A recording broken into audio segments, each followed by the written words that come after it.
ములుగు జిల్లాలో మేడారం మినీ జాతరకు సిద్ధమవుతోంది. తాడ్వాయి మండలం సమ్మక్క సారలమ్మకు ప్రత్యేక పూజలు నిర్వహించారు పూజారులు.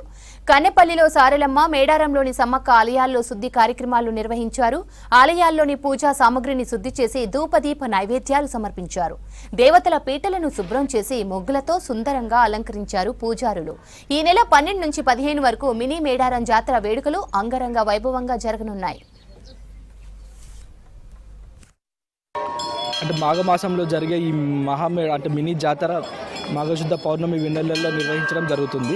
ఎందుకంటే ఈ సంవత్సరం మినీ జాతర ఉంటుంది. ఈరోజు బుధవారం రోజున గుడిమెలిగే పండగతో పూజా కార్యక్రమంతో ఈ జాతరకు అంకురార్పణ చేస్తామండి.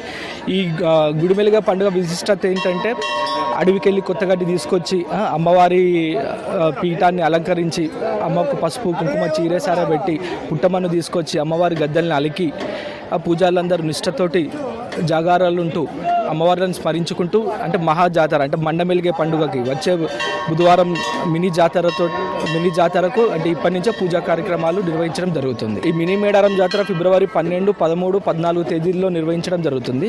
ఇప్పటికే దాదాపుగా చూస్తుంటే 2 నెలల ముందు నుంచే భక్తులు అమ్మవార్లను దర్శించుకుంటున్నారు. భక్తుల సంఖ్య ఇంకా పెరిగే అవకాశం ఉంది. ఈ మినీ మేడారం జాతరకి దాదాపుగా 30 నుంచి 40 లక్షల మంది భక్తులు వచ్చే అవకాశం ఉందని అంచనా వస్తుంది. మేము ప్రతి ఇయర్ వస్తాము ఇక్కడికి మేడారం. లాస్ట్ ఇయర్ కూడా వచ్చాము, ఈ ఇయర్ కూడా మళ్ళీ వచ్చాము. అనుకున్నవన్నీ నిజమవుతున్నాయి కాబట్టి మళ్ళీ అమ్మవారి దగ్గరకు వచ్చాము. చాలా ఆనందంగా ఉంది మాకు దేవుడు, మా ఇంటి దేవుడు. ఇది మంచిగా జరిగినాయి అన్నీ అనుకున్నాం. పెళ్లి జంట తీసుకొని వచ్చినాం, మంచిగా దర్శనాలు చేసుకున్నాం. ప్రతి సంవత్సరం వస్తున్నాం, వెళ్తున్నాం మేము.